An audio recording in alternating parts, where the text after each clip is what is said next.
আসসালামু আলাইকুম প্রিয় দর্শক, অন্য মঞ্চ অনুষ্ঠানে আপনাদের স্বাগত জানাচ্ছি। মধ্যপ্রাচ্যের যুদ্ধ, আর যুদ্ধটা তো শুধু মধ্যপ্রাচ্যের নয়, মধ্যপ্রাচ্যের লড়াইটা হচ্ছে, কিন্তু তার অভিঘাত তো সারা পৃথিবী জুড়ে। এমনকি আমাদের ভারত, আপনার বাংলাদেশ, সব জায়গাতেই এই যুদ্ধের অভিঘাত সারা পৃথিবী জুড়ে। তো সেই যুদ্ধ বোধহয় থেমে যাবার একটা আলোর দেখা যাচ্ছিল। মানে 2 সপ্তাহ যুদ্ধবিরতি ঘোষণা হয়েছিল, কিন্তু সেই আমেরিকা ও ইরানের মধ্যে সেই নড়বড়ে যুদ্ধবিরতি 2 সপ্তাহ তো দূরের কথা, যেদিন যুদ্ধবিরতি হলো সেই দিন থেকেই সেটা গোলমাল শুরু হয়ে গেছে। যুদ্ধবিরতিতে মানে তৃতীয় দিনে পদার্পণ করার আগেই, আজ তৃতীয় দিন, 8 তারিখে হয়েছিল, 8-9, আজ 10 তারিখ। তো তৃতীয় দিনে পদার্পণের আগেই হরমুজ প্রণালীর পরিস্থিতি ও তার সঙ্গে লেবাননে যে ইসরায়েলি হামলায় 300 জনের বেশি প্রাণহানির ঘটনা ফের মধ্যপ্রাচ্যের চলমান সংকটকে প্রবলভাবে উস্কে দিল। মানে আগুনে যেন ঘৃতাহুতি হয়ে গেল। সর্বশেষ তথ্য অনুযায়ী প্রেসিডেন্ট ডোনাল্ড ট্রাম্প ইরানকে অভিযুক্ত করে বলেছেন যে তারা হরমুজ প্রণালী দিয়ে তেল চলাচলে বাধা সৃষ্টি করছে, যা যুদ্ধবিরতির সমঝোতার একটি লঙ্ঘন। তিনি তেহরানকে সতর্ক করে দিয়েছেন যেন তারা কোনো জাহাজের ওপর শুল্ক বা টোল আরোপ না করে। ট্রাম্প বলেছেন, ইরানের সহযোগিতা থাকুক বা না থাকুক, হরমুজ প্রণালী দিয়ে তেলবাহী জাহাজের আনাগোনা চলবেই। এর মানেটা একটাই দাঁড়ায়, এই কথার মানে যে ট্রাম্প হরমুজ প্রণালীতে ইরান তার কর্তৃত্ব নিয়ে থাকবে, সেটা আর থাকতে দেবেন না। এটা সেই যুদ্ধবিরতির আগের জায়গায় ফিরে যাওয়া। তেহরানের পক্ষ থেকে প্রতিক্রিয়া যদিও বেশ কিছুটা সংযত।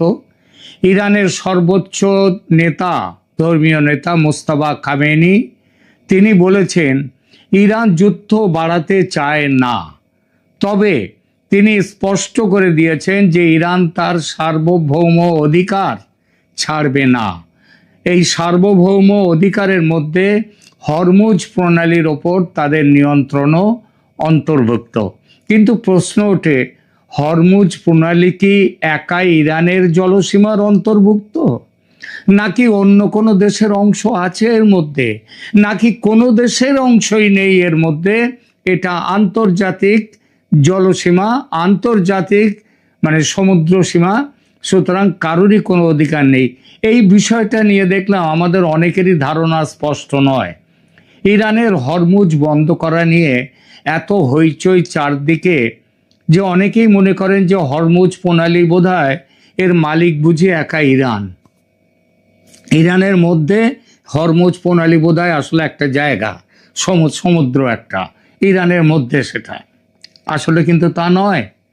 সুতরাং প্রথমে এই প্রশ্নটিকে দেখা যাক যে হরমুজ তুমি কার?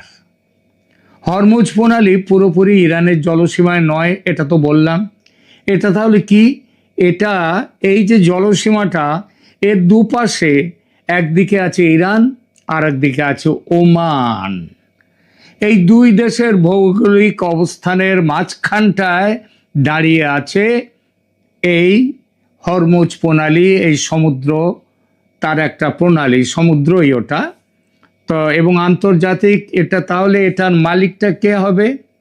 এই ধরনের ক্ষেত্রে একটা আন্তর্জাতিক আইন থাকে, সেই আইন অনুযায়ী পরিচালিত হয় বিষয়টা। আর একটু পরিষ্কার করি, ভৌগোলিক অবস্থানে আগেই বললাম যে প্রণালীর উত্তর দিকে ইরান এবং দক্ষিণ দিকে আছে ওমান। ওমানের মুসান দাম বলে একটা দ্বীপ আছে, সেটা এরই মধ্যেও রয়েছে, এর মধ্যে এই হরমুজ প্রণালীর মধ্যে ওমানের অংশে। জলসীমার ভাগ এরকম কি, এই প্রণালীটি যেখানে সবচেয়ে সরু, সেখানে এর চওড়া প্রস্থ মাত্র 33 থেকে 34 কিলোমিটারের মতো।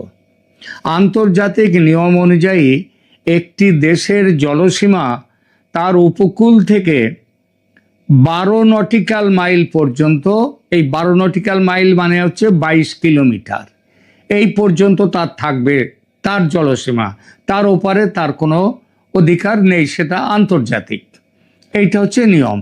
যেহেতু এই সরু অংশ মাত্র 33 কিলোমিটার চওড়া, তাহলে 22 কিলোমিটার যদি দেয়া হয় ইরানকে আর 22 কিলোমিটার ওমানকে, তাহলে তো দরকার হয় 44 কিলোমিটার। কিন্তু যে অংশটা সব থেকে সরু যে অংশ, সেটাও বেশ কিছুটা, তার চওড়া হচ্ছে মাত্র 33 কিলোমিটার। সুতরাং 22 করে কেউ পায় না। তাই ইরান আর ওমান এখানে 21 কিলোমিটার করে 22 কিলোমিটারের পুরোটা পেতে পারে না। কিন্তু ইরান কোনো ছাড় দিতে রাজি নয়। প্রণালীটি খুব সরু, তাই এখানে ইরান এবং ওমান উভয় দেশেরই জলসীমা মিলেমিশে থাকে। এরা এতদিন এটা নিয়ে কেউ কোনো গোলমাল হয়নি। জাহাজ চলাচলের পথটা কীরকম আছে দেখা যাক। অনেকে ভাবতে পারেন যে এটা বোধহয় ইরানের দিক দিয়ে জাহাজটা বেশি চলাচল করে, কিন্তু সেরকম কোনো বিশেষ কোনো নেই। কারণ গভীরতার কারণে আন্তর্জাতিক যেসব বড় বড় জাহাজ চলাচল করে, তাদের প্রধান লেন, শিপিং লেন যেটাকে বলে, সেটা ওমানের জলসীমার ওপর দিয়ে গিয়েছে। আর পণ্যবাহী জাহাজগুলো ওই তেল নিয়ে যেগুলো আসে, সেগুলো ইরানের জলসীমার খুব কাছ দিয়ে বা ভেতর দিয়ে যেতে হয়। এইটা হচ্ছে নিয়ম। সমুদ্র সীমায় অধিকার বিষয়ে আন্তর্জাতিক আইন কি বলে? আন্তর্জাতিক আইন অনুযায়ী হরমুজ প্রণালী এটাকে আন্তর্জাতিক প্রণালী হিসেবে গণ্য করা হয়, যার ফলে কোনো দেশই এককভাবে এটি বন্ধ করার আইনি অধিকার রাখে না। ট্রানজিট প্যাসেজ নিয়মের অধীনে বিশ্বের সব দেশের বাণিজ্যিক জাহাজ এই পথ দিয়ে নির্বিঘ্নে যাতায়াত করত, এবং যতক্ষণ যাতায়াত করতে পারে, যতক্ষণ তারা উপকূলের যে দেশগুলো, মানে এখানে ইরান আর ওমান, তাদের নিরাপত্তার জন্য যদি হুমকি না হয়ে থাকে, তাহলে যাতায়াত করতে পারবে। ইরান বলছে এখানে অনেক দেশের জাহাজ তাদের পক্ষে হুমকি, সেই জন্য তারা আটকে দিয়েছে। অর্থাৎ এটি ইরান এবং ওমান উভয়ের জলসীমার মধ্যে, কিন্তু আন্তর্জাতিক নৌপথ, কেউ এটাকে আটকাতে পারে না। আটকাতে পারে তখন যখন পাশে যে দেশগুলো দুটো আছে তাদের নিরাপত্তা বিঘ্নিত হয়। স্বাভাবিক সময়ে বিশ্বের মোট তেল গ্যাসের প্রায় 20% এই সংকীর্ণ জলপথ দিয়ে চলে, যা হরমুজ প্রণালীকে কেবল একটি নৌপথ নয়, বরং বিশ্ব অর্থনীতির জীবনরেখা হিসেবে প্রতিষ্ঠিত করেছে। কিন্তু ইরানে প্রথম মার্কিন ইসরায়েলি হামলার পর থেকে তেহরান এই প্রণালীতে প্রবেশ অধিকার নিয়ন্ত্রণ করছে। কাউকে যেতে দেবে, কাউকে যেতে দেবে না। জাহাজগুলোকে অনুমোদন দিয়ে, ভারতের জাহাজও আসছে, তাদেরকে স্পেশালি অনুমোদন দিয়েছে। চীন, রাশিয়া প্রথম থেকেই যাচ্ছিল, পাকিস্তানকেও ছেড়েছে, ইরাকের জাহাজও সেখান থেকে আসতে দিচ্ছে। তো এসবগুলো আছে, কিন্তু সব দেশের জাহাজ আসছে না। যুদ্ধবিরতির শর্ত যেটা ছিল, এই যে 2 সপ্তাহ যুদ্ধবিরতি, সেখানে হরমুজ প্রণালীকে আগের মতো খুলে দেওয়ার কথা ছিল, একটা প্রধান শর্ত। ইরান শুরুতে রাজি হলেও পরের দিকে ওই 8 তারিখেই যখন লেবাননে গিয়ে ইসরায়েল বোমা ফেলল, তখন ইরান আবার ওই পথ আটকে দিল। ব্যাপারটা বুঝলেন? তার মানে লেবাননে ইসরায়েলের হামলার প্রতিবাদে তারা আবার হরমুজ আটকে দিয়েছে। পরিসংখ্যান বলছে যুদ্ধবিরতি কার্যকর হওয়ার পর থেকে গত 3 দিনে মাত্র 10টা জাহাজ এই প্রণালী পার হয়েছে, যার মধ্যে মাত্র 4টে ছিল তেলবাহী ট্যাঙ্কার, যেগুলো ইরানের পাশ দিয়ে যাচ্ছে, আর 7টা ছিল অন্যান্য জাহাজ, তেলবাহী নয়, পণ্যবাহীও নয়। এটি স্বাভাবিকের তুলনায় প্রায় 90% কম। শত শত জাহাজ এখন প্রণালীর 2 মুখে আটকে আছে। ইরান কি বলছে এখন? ইরান তাদের নিয়ন্ত্রণের আরেকটি স্তর যোগ করছে। তারা বলছে জাহাজ পারাপারের জন্য টোল দিতে হবে। বিভিন্ন রিপোর্টে যা বলা হয়েছে যে ইরান দাবি করেছে প্রত্যেকটি ট্রানজিটের জন্য এক একটা জাহাজকে $20 লক্ষ চার্জ করা হতে পারে, মানে প্রতি ব্যারেল পিছু তেলের জন্য $1 করে দেওয়ার দাবি ইরান করেছে। এমন ইঙ্গিতও দিয়েছে ইরান যে এই টোল পেমেন্ট এটা মার্কিন ডলারে করা যাবে না, এটা হয় ক্রিপ্টোকারেন্সিতে পেমেন্ট করতে হবে বা চীনের ইউয়ানে এর পেমেন্ট করতে হবে, মার্কিন ডলারে নয়। কারণটা সহজবোধ্য, যে তাদের বেশিরভাগ ব্যবসায়ী হচ্ছে চীনের সাথে, সুতরাং চীনের সাথে ওই ব্যবসাগুলো টাকাটা ইউয়ানে পেলে তাদের সুবিধে। আর আমেরিকারও অর্থনৈতিকভাবে আমেরিকাকেও ডাউন করা গেল।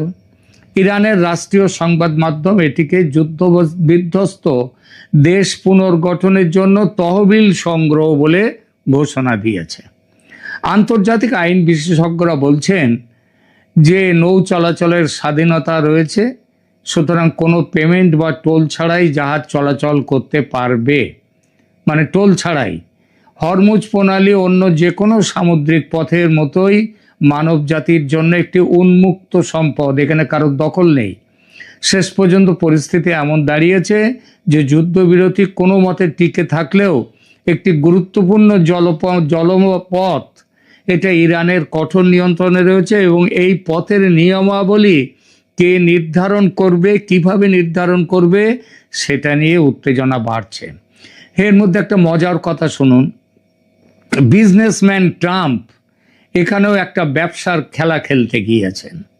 তিনি প্রস্তাব দিয়েছেন হরমুজ প্রণালী নিয়ন্ত্রণ করা ও টোল আদায়ের ব্যাপারটা ইরান ও আমেরিকা মিলেমিশে দেখবে যৌথভাবে। অর্থাৎ তাহলে কি আমেরিকার প্রস্তাব ট্রাম্প সাহেবের, টাকা পয়সা যা টোল থেকে উঠবে দুভাগ করে বাটোয়ারা করে নেবেন। ইরান এই প্রস্তাবে এখনো সম্মতি বা অসম্মতির কথা কিছু বলেনি, তবে সারা বিশ্বে শোরগোল পড়ে গিয়েছে। পৃথিবীর বহু দেশ আপত্তি তুলেছে এই ব্যবস্থায়, যে কেন আমরা টাকা দেব, তোমরা মিলেমিশে ভাগ করে নেবে, এটা আবার কি। ফলে ট্রাম্প সাহেব আবার ক্ষেপে গেছেন, ইরানকে হুমকি দিতে শুরু করেছেন, হরমুজ আটকানো যাবে না, আটকালে যুদ্ধবিরতি বানচাল। হরমুজে তো এই হাল। ওদিকে লেবাননে গত দুদিন দমাদম বোমা বর্ষণ করেছে ইসরায়েল। বহু সম্পত্তি ধ্বংস, 300-র ওপর মানুষের মৃত্যু, বহু আহত। এই বোমা বর্ষণে ইরান ক্ষেপে গেছে, বলছে লেবাননে ইসরায়েলি হামলা যুদ্ধবিরতির শর্ত ভঙ্গ। ইসরায়েলের জবাব, যুদ্ধবিরতির আলোচনায় লেবাননের নামগন্ধ কোথাও ছিল না। আমেরিকাও বলেছে না না, লেবানন নিয়ে তো কোনো কথা হয়নি। আর লেবাননে ইসরায়েলের হামলা দেখে পাল্টা কারণটা কি? কারণ লেবানন এবং সেখানকার হেজবোল্লাহ, তার সাথে তাদেরকে বলা হয় ইসরায়েলের প্রক্সি, ইসরায়েলের পক্ষে আছে তারা। হ্যাঁ, ফলে ইসরায়েলের ওপরে হামলা না করলেও ইরান হামলা শুরু করে দিয়েছে মধ্যপ্রাচ্যের অন্যান্য দেশগুলোর দিকে। একেবারে যুদ্ধবিরতির প্রথম দিনেই 8 তারিখেই। ফলত 8 এপ্রিল 2026 পাকিস্তান ভিত্তিক মধ্যস্থতায় আমেরিকা ও ইরানের মধ্যে 2 সপ্তাহের যুদ্ধবিরতি ঘোষিত হলেও গত 48 ঘন্টায় বেশ কিছু আরব দেশে ড্রোন ও ক্ষেপণাস্ত্র হামলার খবর পাওয়া গেছে। ইরান এবং আমেরিকা আনুষ্ঠানিকভাবে যুদ্ধবিরতিতে রাজি, তবে পরিস্থিতির বাস্তবতা কিন্তু তা নেই, অত্যন্ত জটিল এবং উত্তপ্ত। যেমনটা বললাম, যুদ্ধবিরতি ঘোষণার পর 8-9 এপ্রিল বিভিন্ন আরব দেশে ইরানের হামলা চলছে। সংক্ষেপে একটু বলি সেই সব হামলার কথা। কুয়েতে 8 এপ্রিল যুদ্ধবিরতি ঘোষণার পরও কুয়েতের দক্ষিণাঞ্চলের তেল শোধনাগার এবং বিদ্যুৎ কেন্দ্র লক্ষ্য করে পাঠানো অন্তত 28টা ড্রোনকে কুয়েত তারা ভূপাতিত করতে পেরেছে বলে জানিয়েছে। কিছু ড্রোন আবার নিচে এসেও পড়েছে এবং বেশ ক্ষতিও করেছে। কাতারি প্রতিরক্ষা মন্ত্রণালয়ের মতে 8 এপ্রিল তাদের আকাশসীমায় অন্তত 7টা মিসাইল এবং ড্রোন এসে তাদেরকে আটকানো হয়েছে। সৌদি আরব সৌদি প্রতিরক্ষা বাহিনী 8ই এপ্রিল তাদের পূর্বাঞ্চলীয় প্রদেশগুলোতে অন্তত 9টি ড্রোন ধ্বংস করেছে। বাহরিন ইরানি ড্রোন হামলার কারণে 8 এবং 9 তারিখে একটি আবাসিক এলাকায় অগ্নিকাণ্ড এবং ক্ষয়ক্ষতির খবর পাওয়া গেছে প্রচুর। বাহরিন ডিফেন্স ফোর্স প্রায় 16টা ড্রোনকে নামিয়েছে মানে এগুলো তো ড্রোন, তো আত্মঘাতী ড্রোন বেশি হয়, সুতরাং নামানো থাকে না, তারা বোমা ফেলে তারা সেখানেই পড়ে যায়। জর্ডানের মুআফাক আল সালতি বিমান ঘাঁটিতে একটি ইরানি ক্ষেপণাস্ত্র আঘাত এনেছে বলে খবর পাওয়া গেছে। ইরাক কুর্দিস্তানের এরবিল এবং হারির বিমানবন্দরে ড্রোন হামলা করেছে ইরান। তবে ইরাকি সশস্ত্র গোষ্ঠীগুলো পরে 2 সপ্তাহের যুদ্ধবিরতি পালনের ঘোষণা দিয়েছে। মানে ইরাকের ভেতরে ইরানের পক্ষে যারা আছে তারা বলেছে না 2 সপ্তাহ আর হবে না কিছু।